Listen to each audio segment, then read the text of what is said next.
Meeta. Thank you so much for joining us to talk about the Stanford tools for assertiveness. My pleasure. So, could you please tell me something about how to respond to a person who's being really aggressive at you and like overtly critical? How would we respond to that? Yeah, I think that's a really good question because that gets asked so much. I think whenever we talk about being assertive, learning to be assertive itself is sometimes a struggle, right? But I think what's tougher is to be able to stay assertive even when the other person is not being assertive in response. So if they're aggressive, how can I still hold on to assertiveness? Now, there are about 2, 3 tools at least that we can in moments like that. Let's talk about one today. So we'll talk about a tool called fogging. I think part of the reason I like that tool is because the name itself is so explanatory. Right? So the word derives from the word fog. Yeah. And a fog is a thick mist. Yeah. The question I often ask participants is, have you ever tried to punch the fog? Yeah. Could you punch the fog? No, I guess when I punch, I can't punch the fog. Exactly, right? Because to punch something, you need resistance.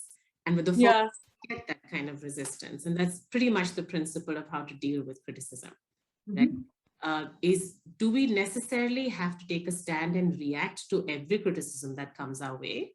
Or is it okay sometimes to just acknowledge it and let it pass?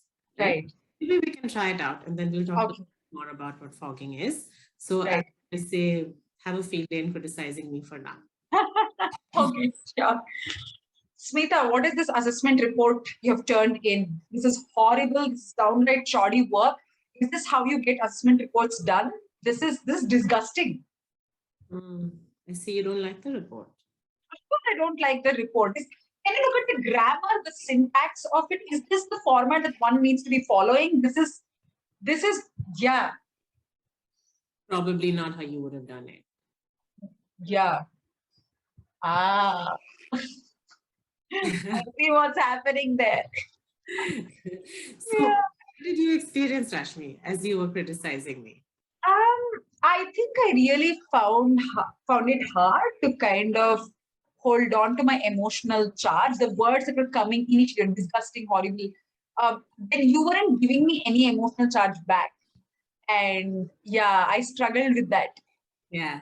And that's exactly the idea, right? The idea that a lot of times we might sometimes interact with people at home or at work who could just be in a bad mood. And in a bad mood, they might land around, going around saying nasty things to other people. Now, typically, someone throws that kind of criticism at you, the instinctive response is to hit back. Yeah.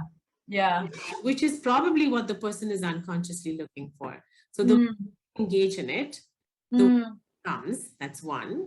The second is we find that we lose so much of our time and energy battling about things that could sometimes be trivial. Yeah. So the question also gets asked, of course, is when do you fog? Do you fog every criticism that comes your way? I would say you fog arbitrary criticism. You don't fog everything that comes your way, right? There are different ways of handling criticism, but if it's arbitrary, what do you see as the advantage of us being able to do this in the face of arbitrary criticism, for example? I think I don't think there's actually like an actual comeback for arbitrary criticism because the person has already decided and judged that something is a certain way, it has to be that way. But your calmness kind of diffused it. The criticism couldn't continue because of the calmness. Exactly. So it's in favor of time and energy, right? Yeah. As the person being criticized as well, the ability to keep it out there and not react to anything.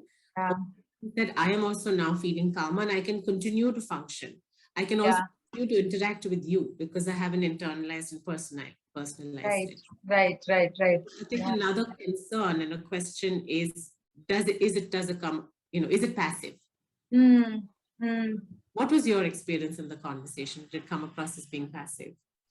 Yeah, I think actually with your demeanor, it was not passive at all for me because you were very collected and very grounded.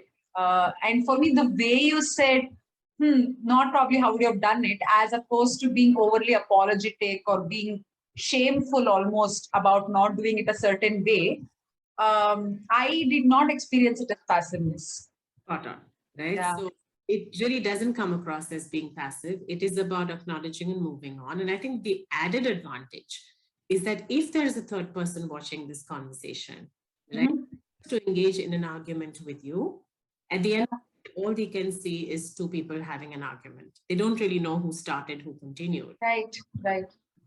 At that time, if I don't engage, it also helps me save my professional self-respect, right? And that's the third advantage, basically, of being able to form. Yeah. So I think it's a tool that certainly can be developed in the face of arbitrary criticism. No, that makes so much sense. And thank you so much for sharing this with us with an example. I think that is really useful. Thank you. Thank you, Rashmi.